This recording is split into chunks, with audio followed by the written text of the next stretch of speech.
الحمد لله رب العالمين والصلاة والسلام على سيد المرسلين وعلى آله وأصحابه وأهل بيته أجمعين. أعوذ بالله من الشيطان الرجيم. بسم الله الرحمن الرحيم. قل من كان عدوا لجبريل فإنه نزله على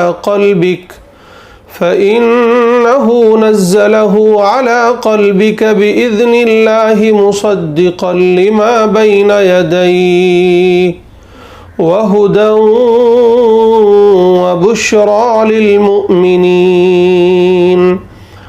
من كان عدوا لله وملائكته ورسله وجبريل وميكال فإن الله عدو للكافرين. صدق اللہ العظیم. محترم بھائیوں اور بزرگوں، آج ہم سورۃ البقرہ کے 12ویں اور 13ویں رکوع کا مطالعہ کریں گے، یعنی آیت نمبر 97 سے لے کر 112 تک کی آیات. ان آیات میں بھی بنی اسرائیل ہی کا تذکرہ ہے. فرمایا اللہ تعالیٰ نے قل من کان عدوا لجبریل فإنہ نزلہ علی قلبک بإذن اللہ.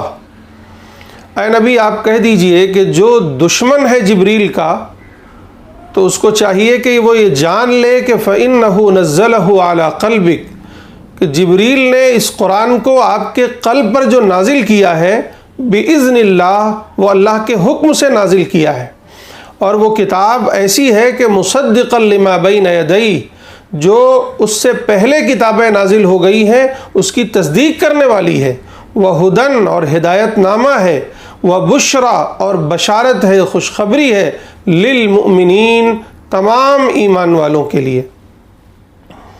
بنی اسرائیل کہا کرتے تھے کہ اصل میں جبریل کو ہم سے دشمنی ہے، پہلے بھی وہی ہمارے اوپر عذاب وغیرہ لے کر آیا کرتے تھے، اور اب یہ ہوا ہے کہ انہوں نے نبوت کو جو بنی اسرائیل کا حق تھا انہوں نے اٹھا کر وہاں رکھ دیا بنی اسماعیل میں. وہی اصل میں لے کر آنا تھا بنی اسرائیل کے کسی فرد کے پاس، لیکن وہ ہماری دشمنی میں بنی اسماعیل کے ایک فرد کے پاس یعنی محمد رسول اللہ صلی اللہ علیہ وسلم کے پاس چلے گئے. تو اصل میں یہ ہمارے دشمن ہیں، اس لیے ان کی لائی ہوئی بات پر ہم ایمان کیوں لائیں، کیوں مانیں، کیوں تسلیم کریں؟ تو اللہ تعالیٰ فرما رہے ہیں کہ دیکھو اصل میں جبریل سے دشمنی کیوں کرتے ہو؟ جبریل کا کام تو بس اتنا ہے کہ وہ قرآن کو، وحی کو لے کر آتے ہیں جو محمد الرسول اللہ کے قلب پر اتار دیتے ہیں، یعنی ان کا کام تو صرف ایک سفیر کی سی ہے، ایک پیغامبر کی سی ہے، پیغام لانے والے کی سی ہے. اصل تو یہ جو کچھ ہو رہا ہے، جبریل لا رہے ہیں، پیغام لا رہے ہیں، یہ اللہ کی مشیت اور اللہ کے حکم سے ہو رہا ہے. تو اصل میں تو تمہاری پھر اللہ سے دشمنی ہو جائے گی. اور ایسا بھی نہیں ہے کہ یہ قرآن کوئی نئی چیز لے کر آ رہا ہے، نئی چیز بتا رہا ہے، بلکہ مصدقا لما بین یدیہ، پچھلی تمام کتابوں کی تصدیق کرنے والا ہے، کسی کی تکذیب نہیں کرتا، کسی کو جھٹلاتا نہیں ہے یہ قرآن. تو پھر تمہاری جبریل سے دشمنی گویا اس پیغام سے دشمنی، اور اس پیغام سے دشمنی تو اللہ سے دشمنی، یا یہ کہ پچھلی کتابوں سے بھی دشمنی ہو گئی، تمہارے پاس جو تورات ہے اس سے بھی دشمنی ہو گئی تمہاری، جبکہ یہ کتاب ہدایت نامہ ہے. چاہیے تو یہ تھا کہ اس کی ہدایت کو تم قبول کرتے، رہنمائی حاصل کرتے، وبشرا اور یہ بشارت ہے، خوشخبری ہے، اس سے فائدہ اٹھاتے. لیکن ظاہر ہے کہ فائدہ تو وہی اٹھائیں گے، یہ خوشخبری کے مستحق تو وہی ہوں گے جو اس پر ایمان لے آئیں گے، جو مومن ہوں گے. من کان عدوا للہ وملائکتہ ورسلہ وجبریل ومیکال فإن اللہ عدو للکافرین. یہ بھی سن لیں یہ لوگ کہ جو جبریل کا دشمن ہے گویا وہ اللہ کا دشمن ہے، تمام فرشتوں کا دشمن ہے، تمام رسولوں کا دشمن ہے، اور جبریل کا دشمن ہے، میکائیل کا دشمن ہے، اور جو ان تمام چیزوں، تمام لوگوں کا دشمن ہے، یعنی فرشتوں کا بھی، رسولوں کا بھی، جبریل کا بھی، میکائیل کا بھی، تو پھر گویا وہ اللہ کا دشمن ہے۔ اور جب وہ اللہ کا دشمن ہے تو یہ سن لو فَإِنَّ اللَّهَ عَدُوٌّ لِّلْكَافِرِينَ، تو کہ بے شک اللہ تعالیٰ ایسے انکار کرنے والوں کا تو دشمن ہی ہے، اللہ تعالیٰ خود ان کا دشمن ہے۔ تو گویا تم جبریل سے دشمنی کر کے اللہ سے دشمنی مول لے رہے ہو، تمام پیغمبروں سے دشمنی مول لے رہے ہو، تمام کتابوں سے اور اللہ کے احکامات سے دشمنی مول لے رہے ہو، جو تمہارے لیے تباہی اور بربادی اس طرح ہے کہ پھر اللہ تعالیٰ یہ اعلان کرتے ہیں کہ ایسے کافروں کے تو خود اللہ تعالیٰ دشمن ہے۔ وَلَقَدْ أَنزَلْنَا إِلَيْكَ آيَاتٍ بَيِّنَاتٍ، درست بات تو یہ ہے کہ ہم نے اے نبی آپ پر یہ بالکل واضح نشانیاں کھول کھول کر بیان کر دینے والی آیات ہم نے نازل کر دی ہیں، یعنی اب کوئی شک و شبے کی گنجائش نہیں ہے کہ حق اور باطل میں کوئی اشتباہ رہ گیا ہو۔ وَمَا يَكْفُرُ بِهَا إِلَّا الْفَاسِقُونَ، اور اصل میں ان آیات کا انکار کرنے والا تو بس وہ ہوگا جو نافرمان ہوگا، گنہگار ہوگا، جس کی سرشت میں گنہگاری اور نافرمانی آ گئی ہے وہی لوگ انکار کر سکتے ہیں، بقیہ تو یہ ایسی واضح ہدایت ہے کہ لوگ اسے قبول کریں۔ وَكُلَّمَا عَاهَدُوا عَهْدًا نَبَذَهُ فَرِيقٌ مِّنْهُمْ، اور یہ کوئی نئی بات نہیں ہے، جب بھی ان کے پاس اس طرح کا کوئی پیغام آیا یا انہوں نے اللہ سے، اللہ کے پیغمبروں سے کوئی بھی عہد کیا تو ان کے ایک فریق نے اس عہد کو توڑا ہی ہے، یعنی ہمیشہ کی یہ کہانی ہے۔ بل اکثرهم لا یؤمنون، بلکہ اکثر لوگ ان کے صحیح مومن نہیں ہیں۔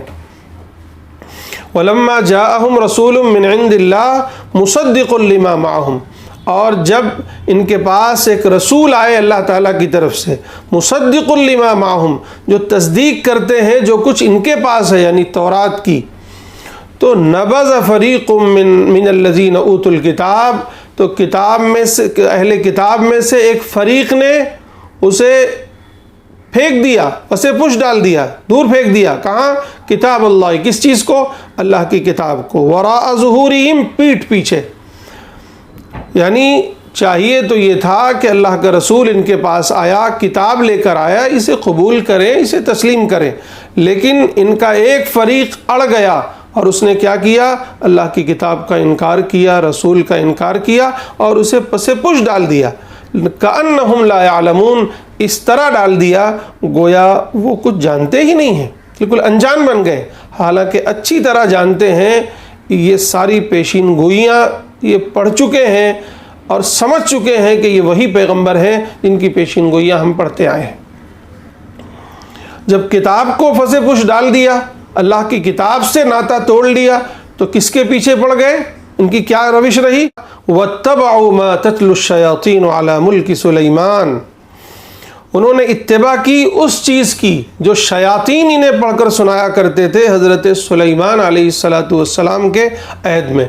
وَمَا كَفَرَ سُلَيْمَانَ، اور حضرت سلیمان نے وہ کفر نہیں کیا تھا، وَلَكِنَّ الشَّيَاطِينَ كَفَرُوا، لیکن شیطانوں نے وہ کفر کیا، يُعَلِّمُونَ النَّاسَ السِّحْرَ، وہ کفر کیا تھا کہ وہ لوگوں کو جادو سکھایا کرتے تھے، لوگوں کو سحر سکھایا کرتے تھے۔ وَمَا أُنزِلَ عَلَى الْمَلَكَيْنِ، اور اس چیز کی اتباع کی انہوں نے، اس کے پیچھے چل پڑے جو دو فرشتوں پر نازل کیا تھا اللہ تعالیٰ نے، بِبَابِلَ ہاروت و ماروت، شہر بابل میں ہاروت اور ماروت پر۔ وہ کیا تھا؟ وہ بھی ایک جادو تھا۔ اللہ تعالیٰ نے ان کے امتحان کے لیے، ان کے آزمائش کے لیے دو فرشتوں کو بھیجا، وہ فرشتے آئے، انہوں نے انہیں بتایا کہ دیکھو ہم تمہارے لیے ایک بڑی آزمائش ہیں، ہمارے پاس جادو کا علم ہے، لیکن ہم یہ بھی تمہیں باور کراتے ہیں کہ یہ جادو کا سیکھنا، سکھانا، کرنا، کرانا یہ کفر ہے، یہ کفر ہے، اس لیے یہ کفر کرو مت۔ لیکن اس کے باوجود بھی وہ جب وزید ہوتے تھے کہ نہیں ہمیں سکھائیے، تو ظاہر ہے کہ یہ ایک امتحان تو تھا ہی، تو وہ لوگ سکھایا کرتے۔ وَمَا يُعَلِّمَانِ مِنْ أَحَدٍ حَتَّى يَقُولَا إِنَّمَا نَحْنُ فِتْنَةٌ فَلَا تَكْفُرْ، اور وہ دونوں کسی کو جادو نہیں سکھایا کرتے تھے، یہاں تک کہ کہہ دیا کرتے تھے إِنَّمَا نَحْنُ فِتْنَةٌ، ہم ایک بڑی آزمائش ہیں، فَلَا تَكْفُرْ، پس تم لوگ یہ کفر نہ کرو۔ فَيَتَعَلَّمُونَ مِنْهُمَا مَا يُفَرِّقُونَ بِهِ بَيْنَ الْمَرْءِ وَزَوْجِهِ۔ پھر وہ جادو کون سا سیکھتے تھے؟ ایک تو جادو سیکھنا خود کفر ہے، لیکن اس کے باوجود وہ جادو سیکھتے کون سا تھے؟ فَيَتَعَلَّمُونَ مِنْهُمَا مَا، وہ سیکھتے تھے ان دو فرشتوں سے جادو، مَا يُفَرِّقُونَ بِهِ بَيْنَ الْمَرْءِ وَزَوْجِهِ، وہ والا جادو جو کسی شوہر اور بیوی کے درمیان تفریق کر دے، ان کے درمیان جدائی کروا دے، ایسا جادو سیکھتے تھے۔ وَمَا هُمْ بِضَارِّينَ بِهِ مِنْ أَحَدٍ إِلَّا بِإِذْنِ اللَّهِ، حالانکہ درست بات تو یہ ہے کہ یہ کسی کو بھی نقصان نہیں پہنچا سکتے مگر یہ کہ اللہ کے اذن سے، اللہ کی مشیت سے۔ یعنی کوئی جادو اثر نہیں کر سکتا، کوئی زہر اثر نہیں کر سکتا، کوئی دوا میں کوئی اثر نہیں ہے، سوائے اس کے کہ اللہ تعالیٰ کوئی اثر اس میں ڈالتے ہیں۔ یعنی اللہ کی مشیت کے بغیر کوئی فی نفسی ہی اثر انداز نہیں ہو سکتا، یہ جادو بھی نہیں۔ اس لیے یہ بات تو ذہن میں نکال دیں، آج کے لوگ بھی اور پہلے کے لوگ بھی۔ وَيَتَعَلَّمُونَ مَا يَضُرُّهُمْ وَلَا يَنفَعُهُمْ، اور وہ یہ سیکھا کرتے تھے جو انہیں نقصان تو دیتا ہے لیکن انہیں کوئی نفع نہیں پہنچا سکتا۔ وَلَقَدْ عَلِمُوا، اور حالانکہ وہ اچھی طرح جانتے ہیں کہ لَمَنِ اشْتَرَاهُ مَا لَهُ فِي الْآخِرَةِ مِنْ خَلَاقٍ، کہ جو اسے خرید لے، یعنی جو اس جادو کو سیکھ لے، اس پر اپنے آپ کو آمادہ کر لے، اسے سیکھ لے، مَا لَهُ مِنْ فِي الْآخِرَةِ مِنْ خَلَاقٍ، تو اس کے لیے آخرت میں کوئی حصہ نہیں ہے۔ وَلَبِئْسَ مَا شَرَوْا بِهِ أَنفُسَهُمْ، اور کیا ہی برا ہے وہ جو کچھ انہوں نے خریدا ہے اپنے نفس کو بیچ کر، یعنی جادو کو، کہ بہت برا ہے ان کے لیے۔ لَوْ كَانُوا يَعْلَمُونَ، کاش کہ یہ جان لیتے۔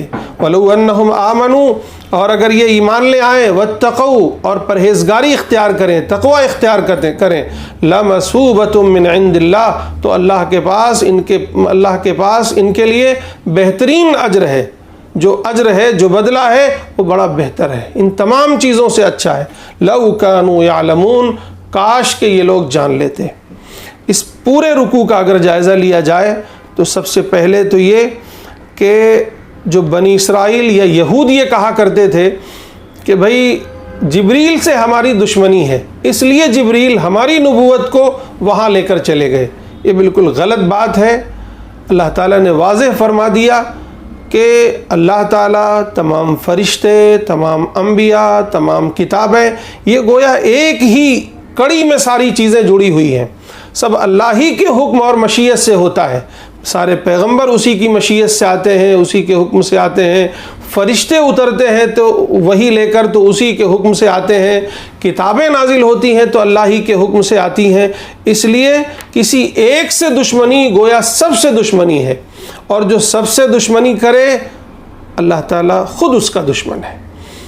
تو یہاں یہ سبق ہمیں ملتا ہے کہ اللہ کے تمام پیغمبروں پر ایمان لانا، تمام کتابوں پر ایمان لانا، تمام فرشتوں پر ایمان لانا ہمارے لیے بھی ضروری ہے۔ اور پھر اس کے بعد اللہ تعالیٰ نے واضح فرمایا کہ یہ جو کتاب آئی ہے اس میں بہت واضح احکامات ہیں، بہت واضح نشانیاں ہیں، اس کو انکار نہ کرو، اس پر عمل کرو۔ انکار کرنے والے اصل میں گنہگار ہیں، فرما بردار نہیں ہیں۔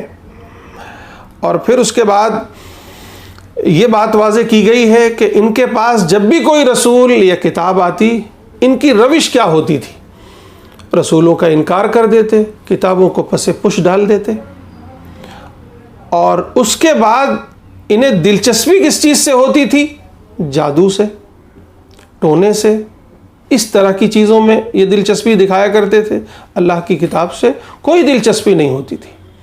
آج ہمارا اور آپ کا حال کیا ہے؟ ذرا ہم دیکھیں کہ اللہ کی کتاب قرآن ہمارے پاس موجود ہے، جو ہمارے لیے ہدایت نامہ بھی ہے، ہمارے لیے شفا بھی ہے، سب کچھ ہے، لیکن آج امت کا ایک بڑا طبقہ ہے جو جادو اور ٹونے کے پیچھے پڑا ہوا ہے۔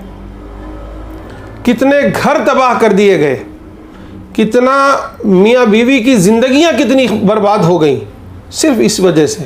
ہمارے ہاں عورتوں کا ایک عام مزاج ہو گیا ہے، یا بہت سے لوگوں کا یہ مزاج ہوگا، آئے دن یہ خبریں آتی ہیں، آئے دن عاملین سے جب بات ہوتی ہے تو وہ بتاتے ہیں کہ بھائی اس وقت معاشرے میں یہ بڑی خرابی ہو گئی ہے، کسی سے دشمنی ہے، کسی سے حسد ہے تو جا کر کے اس پر جادو کر دینا یا کروا دینا، یا یہ کہ میاں بیوی میں جدائی کروا دینا، یہ ساری بیماریاں آج ہمارے معاشرے میں بھی موجود ہیں۔ اس کی اصل وجہ کیا ہے کہ ہم نے اللہ کی کتاب کو پس پش ڈال دیا۔ جب انسان اللہ کی کتاب کو، اللہ کے رسول کو چھوڑ دیتا ہے تو پھر اس طرح کی گمراہیوں میں وہ مبتلا ہوتا ہے۔ جب اللہ کی کتاب ہم نے چھوڑ دیا تو ہم بھی جادو ٹونے کی طرف چلے گئے۔ آج ضرورت اس بات کی ہے کہ ہم اللہ کی کتاب کو پھر سے مضبوطی سے تھامیں اور اس جادو ٹونے سے اپنے آپ کو بچائیں، ورنہ پھر انجام وہی ہوگا جو بنی اسرائیل کا ہوا۔ یا ایھا الذین آمنوا لا تقولوا راعنا وقولوا انظرنا واسمعوا وللکافرین عذاب علیم۔ اے ایمان والو، نہ کہو راعنا بلکہ کہو انظرنا واسمعوا، اور غور سے سنو، وللکافرین عذاب علیم، اور کافروں کے لیے بڑا دردناک عذاب ہے۔ یہودیوں کی یہ روش تھی، بلکہ وہ یہودی، وہ منافقین جو اللہ کے نبی صلی اللہ علیہ وسلم کی خدمت میں آیا کرتے تھے، انہوں نے اللہ کے نبی صلی اللہ علیہ وسلم کے ساتھ بدتمیزی کرنا شروع کیا، آپ کو پریشان کرنا شروع کیا، لیکن اس کے لیے جو لفظ استعمال کرتے تھے وہ ذرا ذو معنی لفظ استعمال کرتے تھے، راعنا، جس کے ایک معنی، اصلاً معنی تو یہ ہے کہ آپ ہماری طرف توجہ فرمائیں، آپ ہمارا خیال کریں، لیکن ان کی عبرانی زبان میں یہ کوئی بد دعا تھی، اور پھر اسی کو ذرا سا توڑ مروڑ کر یوں کہتے راعینا، جس کا مطلب یہ ہوتا ہے کہ اے ہمارے چرواہے۔ تو پھر ایمان والوں کو اس سے روک دیا گیا کہ اے ایمان والو، تم راعینا نہ کہو، بلکہ اس کا دوسرا لفظ موجود ہے انظرنا، انظرنا کہو، واسمعوا، اور بڑے احترام کے ساتھ، غور کے ساتھ نبی کی باتیں سنا کرو، وللکافرین عذاب علیم، اور ان کی پیروی نہ کرو چونکہ یہ کافر ہیں اور ایسے کافروں کے لیے بڑا دردناک عذاب ہے۔ ما یود الذین کفروا من اہل الکتاب والمشرکین ان ینزل علیکم من خیر من ربکم، اور یہ جو کافر ہیں اہل کتاب کے، یا یہ کہ یہ جو مشرک ہیں، یہ نہیں چاہتے ہیں کہ اللہ تعالیٰ کی طرف سے، تمہارے رب کی طرف سے تمہارے اوپر کوئی خیر نازل ہو، کوئی بھلائی آئے تمہارے پاس، یہ نہیں چاہتے ہیں۔ واللہ یختص برحمتہ من یشاء، جبکہ اللہ کا قانون یہ ہے کہ اللہ تعالیٰ جسے چاہتا ہے اپنی رحمت کے لیے خاص کر لیتا ہے۔ واللہ ذو الفضل العظیم، اور اللہ تعالیٰ بڑے فضل والے ہیں۔ ما ننسخ من آیت او ننسها نأتی بخیر منہا او مثلہا، ہم نہیں کوئی آیت منسوخ کرتے یا بھلاتے مگر یہ کہ ہم اس سے بہتر لے آتے ہیں یا اس جیسی کوئی آیت لے آتے ہیں۔ اصل میں یہودیوں کا کہنا یہ تھا کہ اگر یہ قرآن اللہ تعالیٰ کی طرف سے ہے تو پھر یہ بتاؤ کہ ہمارے تورات سے یا ہماری دیگر کتابوں سے، دیگر صحیفوں سے، انبیاء کی دیگر تعلیمات سے اس میں الگ کوئی احکامات کیوں ہیں، یہ منسوخ کیوں ہو جاتی ہیں وہ تمام باتیں؟ آپ کہتے ہو کہ وہ منسوخ ہو گئیں، وہ شریعت منسوخ ہو گئی اور یہ شریعت نہیں آئی ہے، تو اس کا کیا ماجرا ہے؟ اگر یہ اللہ تعالیٰ کی طرف سے تمام چیزیں ہوتی تو پھر یہ اس طرح نہ ہوتی، بلکہ جو تورات میں ہے وہی احکامات یہاں بھی آتے۔ اور خاص طور سے وہ جو تحویل قبلہ کا مسئلہ آیا کہ پہلے بیت المقدس کو قبلہ بنایا گیا اور پھر جو ہے وہ بیت اللہ کو، مسجد حرام کو بیت القبلہ بنا دیا گیا، تو اس کی طرف اشارہ ہے کہ اللہ تعالیٰ فرما رہے ہیں کہ یہ ہم ہیں مالک، ہم ہیں تمام چیزوں پر قادر، ہم ہیں قادر مطلق، ہم جسے چاہیں منسوخ کریں اور جسے چاہیں بھلا دیں، یہ ہماری اپنی مرضی ہے۔ لیکن یاد رہے کہ ہم کوئی آیت منسوخ کرتے ہیں، کوئی حکم منسوخ کرتے ہیں تو اس کی جگہ کوئی دوسرا حکم لے آتے ہیں، کوئی دوسری آیت لے آتے ہیں، کوئی دوسری کتاب لے آتے ہیں، دوسری شریعت لے آتے ہیں۔ یا یہ کہ ان کا یہ بھی کہنا تھا کہ اگر یہ اللہ کی آیتیں ہیں، اللہ کے احکامات ہیں تو لوگ بھول کیوں جاتے ہیں اسے؟ اللہ کی آیتیں تو بھولنے کے لائق نہیں ہیں۔ تو اللہ تعالیٰ کہہ رہے ہیں کہ ہم اگر بھلا بھی دیتے ہیں کسی چیز کو تو اس کے بدلے میں اس سے بہتر یا اس جیسی کوئی آیت، کوئی حکم ضرور لے کر آتے ہیں۔ الم تعلم ان اللہ علی کل شیء قدیر، کیا تمہیں معلوم نہیں ہے کہ اللہ تعالیٰ ہر چیز پر قادر ہے؟ وہ تو قادر مطلق ہے، جو چاہے کرے۔ الم تعلم ان اللہ لہ ملک السماوات والارض، کیا تمہیں معلوم نہیں ہے کہ اللہ تعالیٰ ہی ہے کہ زمین و آسمان کی ساری بادشاہت اسی کے لیے ہے، وہی ہے سب کا مالک۔ وما لکم من دون اللہ من ولی ولا نصیر، اور تمہارا اللہ کے علاوہ کوئی نہ ولی ہے اور نہ ہی کوئی مددگار ہے۔ ام تريدون ان تسألوا رسولکم کما سئل موسیٰ من قبل، کیا تم یہ چاہتے ہو کہ تم سوال کرو اپنے رسول سے وہ اس طرح کا جس طرح حضرت موسیٰ علیہ السلام سے سوال کیا گیا تھا اس سے پہلے؟ یہ جو یہود تھے یہ مسلمانوں سے ملتے اور مسلمانوں کو طرح طرح کی باتیں سکھاتے کہ اپنے رسول سے یہ پوچھو یہ پوچھو یہ پوچھو۔ مقصد یہ ہوتا تھا کہ رسول کو یہ بھی پریشان کریں جس طرح ہم پریشان کرتے تھے۔ تو اللہ تعالیٰ ایمان والوں سے کہہ رہے ہیں کہ دیکھو جس طرح انہوں نے حضرت موسیٰ علیہ السلام کو پریشان کیا، اس طرح تم اپنے رسولوں سے بار بار سوالات کر کے انہیں سوالوں میں الجھا کر پریشان نہ کرو۔ وَمَن يَتَبَدَّلِ الْكُفْرَ بِالْإِيمَانِ، اور یاد رہے کہ جو لوگ کفر کو ایمان کے بدلے میں بدل دیتے ہیں، یعنی ایمان کے مقابلے میں کفر اختیار کر لیتے ہیں، فقط ضل سواء السبیل، وہ اصل میں سیدھی راہ سے بھٹک چکے ہیں۔ وَدَّ كَثِيرٌ مِّنْ أَهْلِ الْكِتَابِ لَوْ يَرُدُّونَكُم مِّن بَعْدِ إِيمَانِكُمْ كُفَّارًا، اور بہت سے اہل کتاب ایسے ہیں جو یہ چاہتے ہیں کہ تمہارے ایمان لانے کے بعد تمہیں کافر بنا دیں، تمہیں کفر پر لوٹا دیں، حسدا من عند انفسہم، وہ جو کچھ ان کے پاس حسد ہے تمہارے خلاف، اس حسد کے عوض یعنی وہ حسد ان کو اس بات پر آمادہ کرتا ہے، من بعد ما تبین لهم الحق، جبکہ بات یہ ہے کہ ان پر حق اچھی طرح واضح ہو چکا ہے۔ فاعفو، بس آپ تم لوگ انہیں معاف کر دو، واصفحوا، درگزر کر دو، حتی یأتی اللہ بامری، یہاں تک کہ اللہ تعالیٰ اپنا فیصلہ خود نازل فرما دے، اللہ کا فیصلہ خود آ جائے۔ یعنی یہ تمہیں پریشان کرتے ہیں، تمہیں کفر پر لوٹانا چاہتے ہیں، تمہیں طرح طرح کی اذیتیں دیتے ہیں، تو ابھی چونکہ معاملہ اللہ تعالیٰ کی طرف سے کوئی حکم نہیں آیا ہے، یعنی جہاد کا یا ان سے لڑائی کا یا انہیں باہر نکالنے کا، تو پھر ابھی ذرا سا انہیں معاف کرو، انہیں درگزر کرو، ابھی انتظار کرو کہ اللہ کا کیا حکم آتا ہے، ابھی ان سے کوئی تعرض نہ کرو۔ وَأَقِیمُوا الصَّلَاةَ، اور نماز قائم کرو۔ ان اللہ علی کل شیء قدیر، بے شک اللہ تعالیٰ ہر چیز پر قادر ہے، یعنی جب چاہیں گے اللہ تعالیٰ انہیں سبق سکھلا دیں گے۔ وَأَقِیمُوا الصَّلَاةَ، اور نماز قائم کرو۔ وَآتُوا الزَّکَاةَ، زکوٰۃ ادا کرو۔ وَمَا تُقَدِّمُوا لِأَنفُسِکُم مِّن خَیْرٍ تَجِدُوهُ عِندَ اللَّهِ، اور جو کچھ بھی تم خیر کے کاموں میں سے اپنے لیے آگے بھیجو گے اللہ کے پاس اسے ضرور پاؤ گے۔ ان اللہ بما تعملون بصیر، بے شک اللہ تعالیٰ جو کچھ تم کرتے ہو اسے دیکھنے والا ہے۔ وقالوا لن يدخل الجنة الا من كان هودا او نصارى، اور انہوں نے کہا کہ جنت میں ہرگز کوئی داخل نہیں ہوگا مگر وہ جو یہودی ہوئے، او نصارا، یا یہ کہ نصارہ ہوئے، جو یہودی اور نصرانی ہیں بس وہی جنت میں جائیں گے۔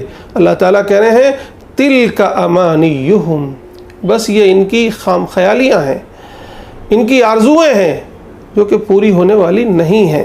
قل ہاتوا برہانکم، آپ کہہ دیجئے کہ اگر تم اس بات میں سچے ہو تو کوئی دلیل لے آؤ۔ بلا من اسلم وجہہ للہ وہو محسن، بلکہ اللہ کا اصول یہ ہے، یعنی آپ یہ کہہ سکتے ہیں کہ سب سے بڑی سچائی یہ ہے کہ من اسلم وجہہ للہ، جو اپنے آپ کو اللہ کے سپرد کر دے، اللہ کے سامنے سر تسلیم خم کر دے، وہو محسن، اور وہ نیکوکار بھی ہو، اچھے اعمال بھی کرتا ہو، فَلَهُ أَجْرُهُ عِنْدَ رَبِّهِ، تو اس کا اجر اس کے رب کے پاس ہے۔ وَلَا خَوْفٌ عَلَيْهِمْ، اس پر کوئی خوف نہیں ہوگا، وَلَا هُمْ يَحْزَنُونَ، اور وہ نہ غمگین ہوگا۔ اس رکوع کا اگر ہم جائزہ لیں تو معلوم یہ ہوگا کہ جہاں اللہ تعالیٰ نے ایک طرف منافقین اور یہود کی بدماشیوں کا، ان کی سازشوں کا تذکرہ فرمایا ہے، وہیں ہم ایمان والوں کو خطاب فرما کر گویا ہمیں ایک سیدھی راہ بتلائی ہے کہ اس طرح کے حالات میں تمہارا رویہ کیا ہونا چاہیے۔ مثلا انہوں نے ایک اچھے خاصے لفظ کو توڑا مروڑا، اس کا ایک غلط مفہوم نکالا، تو اللہ تعالیٰ نے اس کے بدل میں ایک دوسرا لفظ دے دیا کہ وہ لفظ استعمال کرو جس سے یہ غلط مطلب ہی نہ نکال سکیں، لیکن ان سے الجھو نہیں، چھوڑ دو ان کے حال پہ، تم اللہ کے نبی کی باتوں کو غور سے سنو۔ پھر انہوں نے بہت سے اور اعتراضات کیے، مثلا قرآن مجید اور اس شریعت پر کہ یہ کیا معاملہ ہے، کوئی چیز منسوخ ہوتی ہے پھر اس کی جگہ پر دوسرا کوئی حکم آ جاتا ہے، آپ کہتے ہو کہ پچھلی شریعتیں منسوخ ہو گئیں، یا اس کتاب میں بہت سی آیتیں منسوخ بتاتے ہو، بہت سے احکامات منسوخ بتاتے ہو، تو اس کو بھی اللہ تعالیٰ نے بہت صاف لفظوں میں واضح فرما دیا ہے کہ یہ ناسخ منسوخ کا مسئلہ کیا ہے، اللہ تعالیٰ کی اس میں اصل حکمت کیا ہے، یہ واضح فرما دیا ہے۔ اور ساتھ ہی جو ان کی سازشیں رہتی ہیں کہ تمہیں ایمان سے پھیر دیں، کفر پر لے آئیں، تو اس کے نتیجے میں اللہ تعالیٰ نے یہ کہہ دیا فاعفوا واصفحوا حتی یأتی اللہ بامرہ، انہیں معاف کرو، درگزر کرو یہاں تک کہ اللہ تعالیٰ اپنا کوئی فیصلہ فرما دے، اپنا کوئی فیصلہ واضح فرما دے، انتظار کرو یعنی صبر کرو ابھی۔ لیکن تمہارا کام کیا ہے اصلاً؟ یہ کہ نماز قائم کرتے رہو، زکوٰۃ ادا کرتے رہو، اور جو کچھ بھی نیکیاں ہو سکے اپنے لیے اللہ کے پاس بھیجتے رہو تاکہ تم اللہ کے پاس اسے پا سکو۔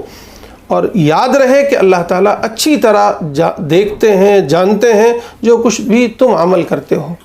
اور ان کا یہ کہنا کہ بھئی جنت میں تو صرف یہودی اور نصرانی ہی جائیں گے، اللہ تعالیٰ نے یہ کہہ کے انہیں بتا دیا ہے کہ تلک امانیہم، یہ تو تمہاری صرف آرزویں ہیں، ایک تمنائیں ہیں، کرتے رہو، اس سے کیا ہوتا ہے؟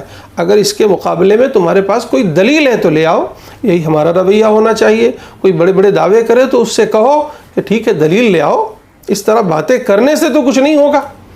اور اخیر میں ایک مکمل اصول اسلام کا اللہ کے نزدیک اصل ہے کیا، وہ واضح فرما دیا کہ بلا من اسلم وجہہ للہ وہو محسن فلہ اجرہ عند ربہ، کہ اصل میں اللہ تعالیٰ کے یہاں کامیابی اور ناکامی کا معیار کیا ہے، جنت دوزخ کا معیار کیا ہے۔ جنت میں وہ جائے گا اللہ کے نزدیک سرخرو وہ ہوگا جو اپنے آپ کو اللہ کے سپرد کر دے، جو اپنے آپ کو اللہ کے سامنے سر تسلیم خم کر دے، اس کے لیے اللہ کے پاس اجر ہے۔ اور ساتھ ہی ساتھ یہ کہ وہ نیکوکار بھی ہو، وہ نیکیاں بھی کرتا رہا ہو، نیک اعمال بھی کرتا رہا ہو، تب اللہ کے پاس اس کا اجر ہے، اس پر نہ کوئی خوف ہوگا نہ کوئی غم ہوگا۔ یہاں یہودی ہونا یا نصرانی ہونا یا کسی اور امت میں ہو جانا یہ مدار نہیں ہے جنت میں داخلے کا۔ اصل مدار یہ ہے کہ کون ہے جو اللہ کو تسلیم کرتا ہے، اس کے احکامات کو تسلیم کرتا ہے اور نیکیاں کرتا ہے۔ جو ایسا کرے گا اس کے لیے جنت ہے، اس کے لیے اچھا انجام ہے۔ اللہ تعالیٰ مجھے بھی اور آپ سب کو بھی عمل کی توفیق نصیب فرمائے۔ وآخر دعوانا ان الحمد للہ رب العالمین۔